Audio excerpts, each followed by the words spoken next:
Join the Parafox pen at parafox.studio. Is that it?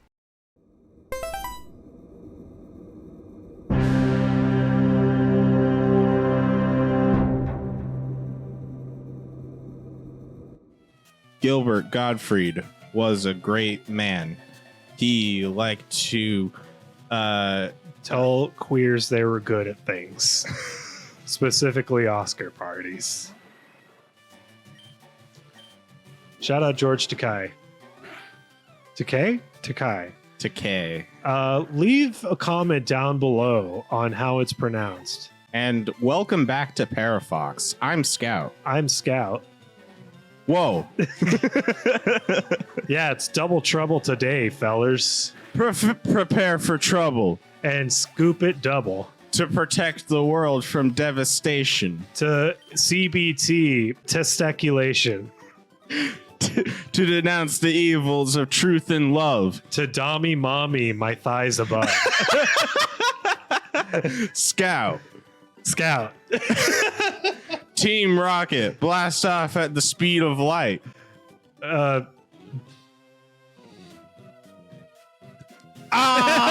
on! No. Wait, try it again. Team Rocket, blast off at the speed of light. They're all mad at me just because I'm white. Meow, that's right. Welcome to Parafox. We're Scout and Hake. I'm Chet Hake. With Chet. Yes. Is that his first name? No. So that was a really short episode of Parafox, everyone. Come back next time when we actually have material. I was saying Chet Hanks, you know? Oh, Chet Hanks, yeah. Wow. That is a white guy for sure, you know? He's definitely a white guy. He's a guy. He's think. White. He's chit-chatting.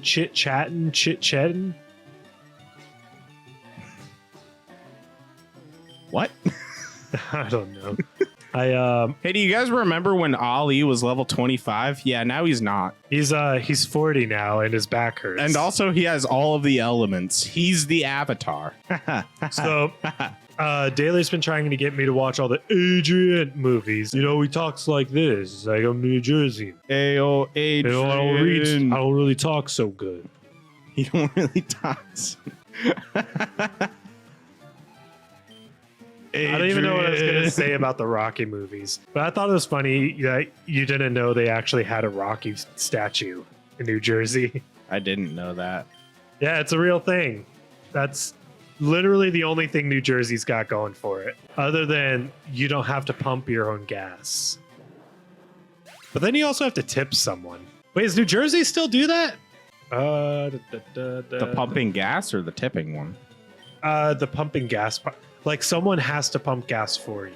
They're one of the only states that don't allow self-serve gas stations.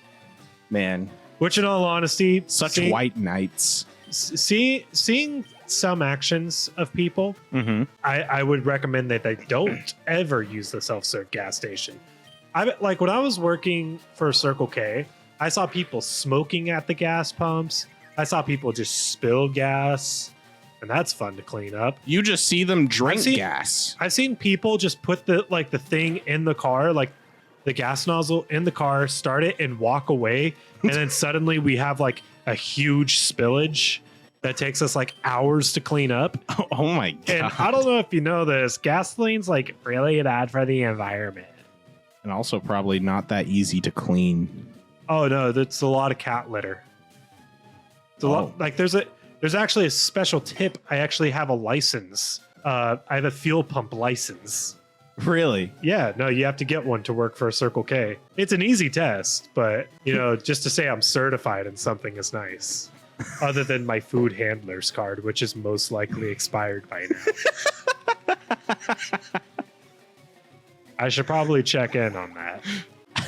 Hey man, you still got your Chuck E. Cheese membership card from 2006. I'm also certified to drive multiple different government vehicles. So, do you really want to test me here, Scout? I mean, I can serpentine and LLV backwards. We can go down to our local Chuck E. Cheese and get in those bumper cars. Let me tell you what. Scout, you don't know how to drive. I know how to drive. Prove it. How do you start a vehicle? All right.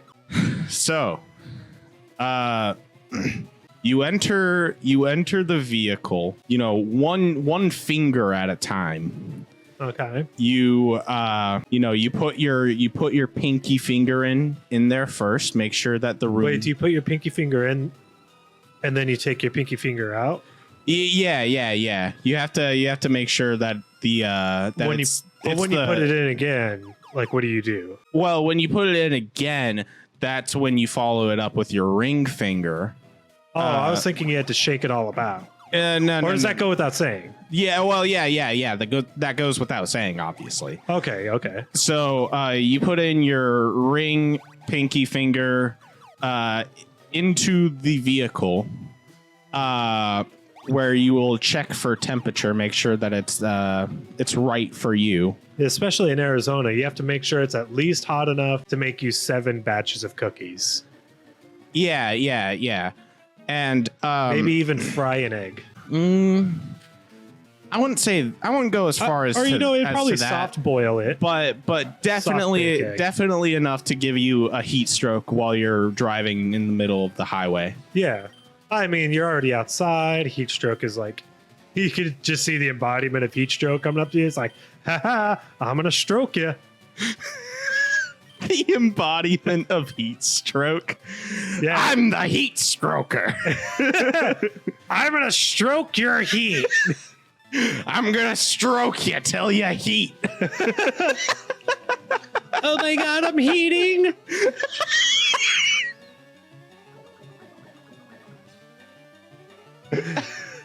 Bro, they poisoned your cat. Just like they did mine. Oh wow, that's trauma. Oh my god. You guys want to hear the story about how my neighbors poisoned my cat? Wait, no. I still haven't explained to you how to vehicle. That does sound a lot more fun. Yeah. Excuse me, Chris. Let's stop talking about your trauma. Okay, let's continue talking about my bullshit explanation. Where were we? The ring finger? Okay, yeah, the ring finger. So you put the ring finger in. So every finger on your body has to be at different temperatures. Okay. That's incredibly, like, by decimal points or like 1 full Fahrenheit away. Like at least 1 full Fahrenheit away. That's difficult. Yeah. So essentially, well, good thing I bought 10 of these change my finger temperature rings. He bought 10 of them. Yeah. I only have 8 fingers. The other 2 he lost in a tragic postal service accident. Paper cuts.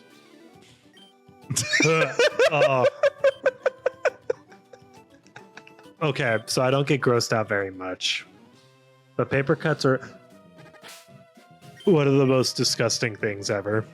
I'm good on this topic. He really does not like it.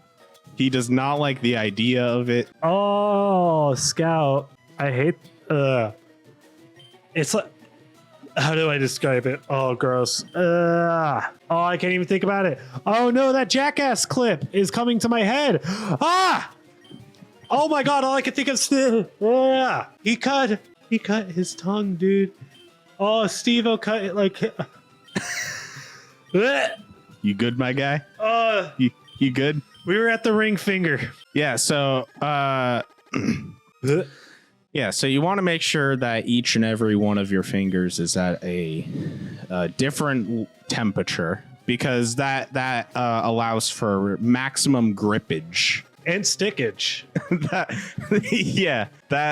grippage being grip and drippage at the same time. And the stickage is just how much he can get poked with the stick. Yeah. Anyway, so then you put in your middle finger. Now this is when things get a little bit kooky. Because then, once you put in your middle finger, you're pretty much like you're dedicated. You're dedicated to getting into this vehicle and starting it up and driving. So you push your first finger in there, and then your thumb. You have your whole first hand in there. You know, I know some people, what they like to do just to kind of streamline the process, they'll go and take all of their fingertips and make them all touch each other. Yeah. So their hand looks like a little cone.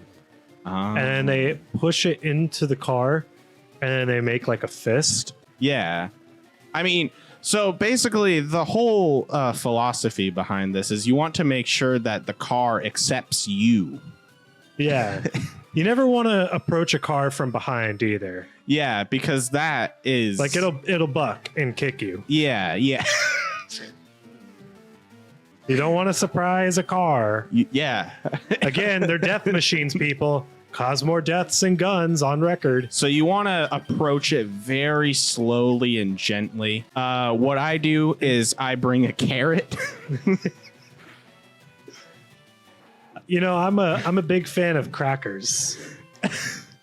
And I lift the hood up and I just smash a carrot onto the engine. Oh, you know, Scott, you can actually, what you can do is, you know, there's like a little fan right there next to the radiator. Yeah. What you could do is just take the carrot and then put it directly into the fan, and that's how it eats.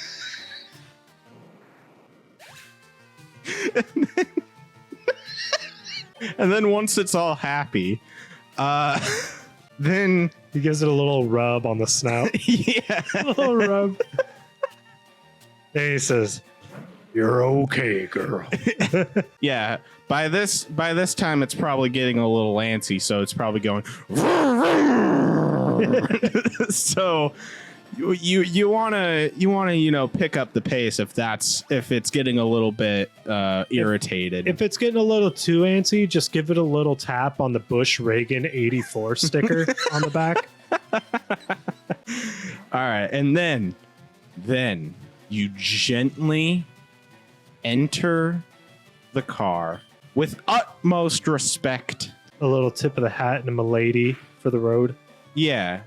You like I'm talking like the most ever so gentle delicately and delicate. Yeah. Place your Treat hands it like a flower. Place your hands upon the steer wheel.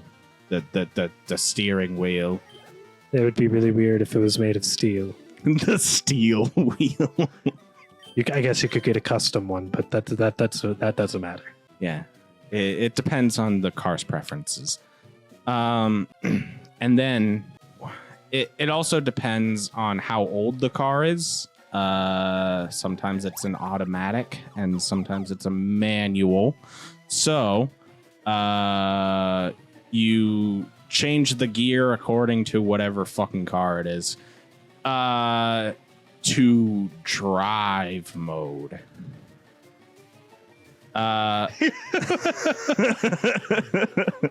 Yes. And then how would you switch said car into drive mode?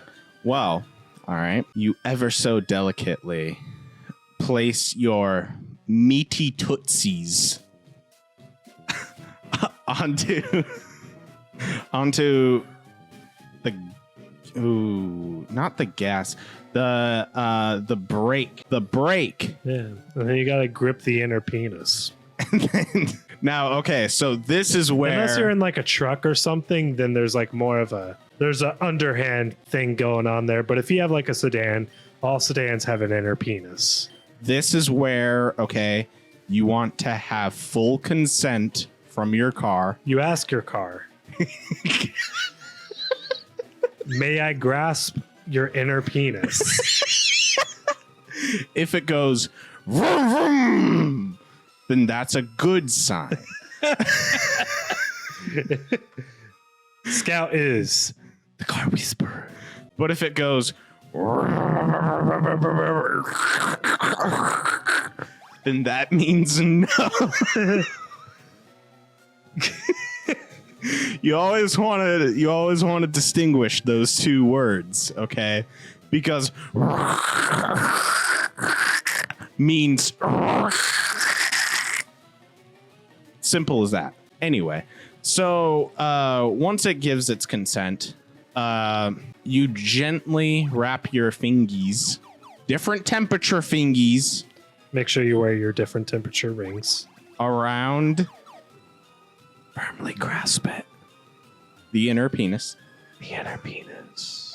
And then you kind of jiggle it around a little bit.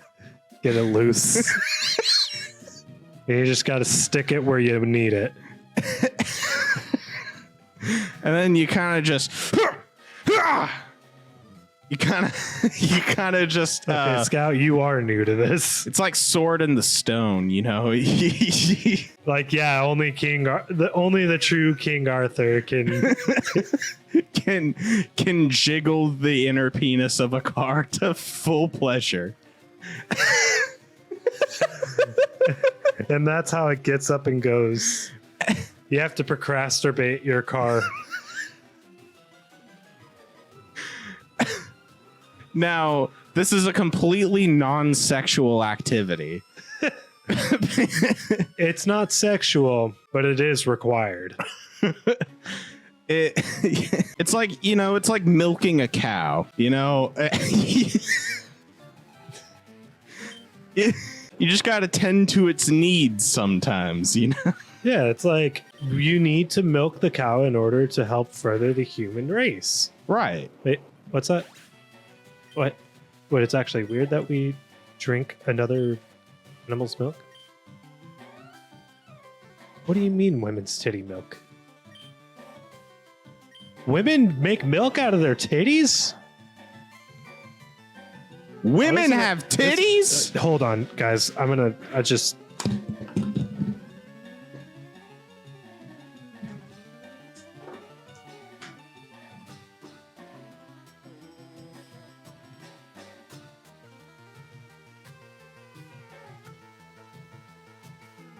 I was immediately jailed for sexual harassment. Oh. Don't you hate when that happens? How was your time in jail? Surprisingly quick. You know, we do not necessarily believe women nowadays. Oh. I got accused of sexual assault. Oh. Wow. Isn't this like social commentary? Yes. That's what our audience has come to our Pokemon Let's Plays for. Social commentary. All right, guys. Now let's get down to brass tacks. You need to make sure which tax bracket you're filing under for your taxes. I know you're saying it's past tax day. This is for the rest of you out there. Mm-hmm. What you're gonna want to do is you're gonna just want to file from on the time. tax brackets. You're gonna want to make sure you have the right tax bracket. Okay, we're gonna need you to document everything. We're gonna have to forge some charity receipts. Okay, Mm-hmm. gotta forge some charity receipts so you can earn that back in your returns. Okay. Now you may get audited, but when the tax man comes to your door, the choice is yours. You can go ahead and let him in and soil yourself, or you could possibly shoot him in the face. I've met the and go to federal prison. I've met the tax man before. As a guy who makes everyone, as a guy who sends everyone money and tax W-2 things. I work with mail. I forgot where I was going with that joke. Holy shit. I am tired today. Listen, fellas, Is it gay to tell your woman that you're gay? This is an improv show. We have no scripts. I feel like that's glaringly obvious now. Yeah, I don't think we were coming of any shock to people here. Could you imagine like the one person who thought this was like, wait, I thought they scripted these things out. Oh my God, they're so talented. Why would they lie to me? You couldn't just make stuff this genius off the top of your head. You have to write it down. It has to go through a rigorous editing process. You couldn't talk about jiggling the inner penis of a car on just like on a whim.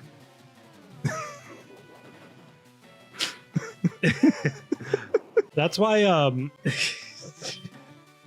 I can't even take myself seriously. This is amazing. See, some cars have an automatic penis. Some of them have a manual penis, so you kind of have to keep letting them. You kind of have to keep warming them up, like as you drive, because their mood will shift. Sometimes they'll just not be in the mood. Yeah, so you kind of have to like shift it over, and it's like, oh, that angle actually does feel fine.